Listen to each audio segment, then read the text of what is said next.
So, ladies and gentlemen, our good friend, the channel John Walsh, is always fascinated by horror anthologies. Pretty well of the 70s and 80s. He's made some very good requests through the years. And he wanted you to learn about this series, which I completely forgot about. And it was part of like what he called the UK, Canada, Australian explosion of anthology series of the 1970s. It's called The Evil Touch. Now, this is an Australian TV series, originally broadcast there in 73 and produced by Amalgamated Pictures Australasia in association with Olala Productions Australia. It was an anthology series, as each episode had a self-contained story, usually in a thriller or horror style, and often a twist ending, similar to Night Gallery or the early Twilight Zone. Subjects explored include the occult, science fiction, murder schemes, and whodunits. Each episode had a new cast of guest actors playing new characters, although several guest stars appeared in more than one episode. Now, produced by American producer Mendy Brown and partly funded by the Nine Network, a key feature was the involvement of internationally known actors. Some were lured to Australia to participate in the show by also being allowed to direct an episode. Supporting roles were portrayed by Australian actors. Despite Australian television being in black and white in 73, the series was produced entirely in color and on film to enhance its international appeal. Now again, created by Mendy Brown and directed by Brown and Arthur Ludenham. Key actors included Mildred Natwick, Julie Harris, Leslie Nielsen, Darren McGavin, Vic Morrow, Ray Walton, Robert Lansing, Kim Hunter, Carol Lindley, who was in everything back then, Harry Guardino, and Mark Lee. Music was by Laurie Lewis, 26 episodes. Executive producer was Everett Rosenthal. Mendy Brown was producer. Running time was 30 minutes. Originally released between the 19th of June 73 and the 19th of June 74. Each episode was introduced by the great actor Anthony Quayle, who appeared in a darkened studio surrounded by unearthly golden smoke imagery, frequently reminding viewers that there is a touch of evil in all of us. He returned to provide the epilogue to each installment, always wishing viewers pleasant dreams. Now, each episode featured a new setting and characters in a different cast. Several named actors appeared, acting in multiple episodes as different characters. Natwick appeared in Heart to Heart and Scared to Death. Harris was in Happy New Year on Carrie and The Upper Hand. Leslie Nielsen, our Canadian superstar, was in The Obituary and The Voyage. Darren McGavin, A Game of Hearts, George and Gornick's Prism. Vic Morrow, Murders for the Birds and the Fans. Ray Walton was in Dear Beloved Monster and The Trial. Robert Lansing was in The Lake and Seeing is Believing.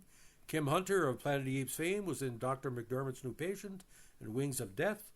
Carol Lindley was in Death by Dreaming and Dear Cora, I'm Going to Kill You. And Harry Guardino was in The Homecoming and They. Now, Morrow and McGavin each directed one of the episodes they acted in. Australian actors in supporting roles including Jack Thompson, Elaine Lee, John Morse, June Thody, Tony Bonner, Neva Carr-Glynn, Janet Kingsbury, Mirren Lee, Reg Evans, Peter Gwynn, Mark Lee, Carol Skinner, Brian Behetz, Roger Ward, Rowena Wallace, and Wendy Playfair. Now, Film Inc. magazine called the series pure Rick Dalton territory, which is kind of a shout out to the Rick Dalton character from the Quentin Tarantino movie Once Upon a Time in Hollywood. Now, the series was initially screened in Australia by the Nine Network in a primetime slot. The series was also secured in first-run syndication and was later rerun on TV Land in the States and ITV in the UK, with later airings in the 1990s on Bravo. In Australia, it was repeated in a late-night slot several times until the mid-1980s. Now, the episodes include, again, The Lake, Heart to Heart, Dr. McDermott's New Patients, The Obituary, Happy New Year on Carrie, A Game of Hearts, Seeing is Believing, The Upper Hand, Murders for the Birds, Marcy, not Mercy, George, Scared to Death, The Homecoming, Dear Beloved Monster, Campaign 20, Faulkner's Choice, Dear Cora, I'm Going to Kill You, The Trial, The Fans, Kadiachia Country, Gornack's Prism, The Voyage, Death by Dreaming, Never Fooled with a Gypsy Icon, They, and Wings of Death. Now, it got a lot of heavy publicity through the years, but ironically, ladies and gentlemen, it was a TCN 9 series promotion in the Australian Women's Weekly that kind of talked about the whole category. Now, it's also featured in Alban Moran's book, very interesting anthology, Moran's Guide to Australian TV Series by Allen and Onwin Press in 1993. So The Evil Touch, a great name for a series, although some of the episodes, according to my buddies who saw them, was a little bit too short.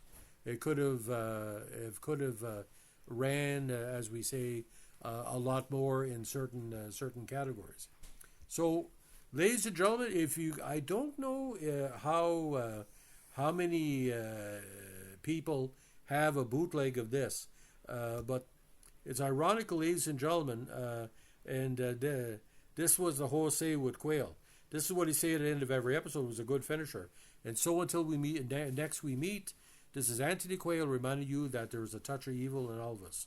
Good night. And then he starts to leave and turns to the camera and says, pleasant dreams. Anthony Quayle, what a strong actor at the time, ladies and gentlemen. He was a tremendous actor in many key movies throughout the years, and gave it a sense of what you call professionalism to it. Now, just to recap with Anthony Quayle, Sir Anthony Quayle, best known again for being nominated for an Oscar and a Golden Globe for playing Thomas Wolsey in *And a Thousand Days, also in The Guns of Navarone, Lawrence of Arabia, The Fall of the Roman Empire, QB7, one of the first miniseries, and of course The Great The Eagle Has Landed, and he also was in the Story of David. He unfortunately passed away in Chelsea, London, 1989, and again was a theatre director for quite some time too, and of course was a distinguished major in the Royal Artillery for a number of years. His second World War service has been saluted many times during the years. Of course, he took many years off for the war, but ended up being playing Marcellus in Hamlet with Laurence Olivier. He was in a Wrong Man version 1956 with Alfred Hitchcock. No Time for Tears. The Guns of Navarone, of course, Lawrence of Arabia. The Poppy is also a flower, very underrated movie. McKenna's Goal. He was in a Woody Allen movie called Everything You Always Wanted to Know About Sex or Afraid to Ask. Holocaust 2000, Murder by Decree, very underrated part, directed by Canadian Bob Clark. And his last big role, of course, possibly was The Thief and the Cobbler. Now on TV, did a lot of British stuff. Appeared on The Saint, of course, and The Six Wives of Henry VIII, if you can still find it. Played the narrator, quite interesting, of course, in QB7. So, ladies and gentlemen, you can't go wrong with Anthony Quayle and a bunch of 30-minute horror anthologies. A very, very good show. So, ladies and gentlemen, thank you, John, again. John's a very big supporter of the channel. Hadn't heard about him for a while. So, John, welcome back to the place that you have helped with your requests over time. Let us know what you think, ladies and gentlemen, of the show. Give us a like, comment, subscribe, or share.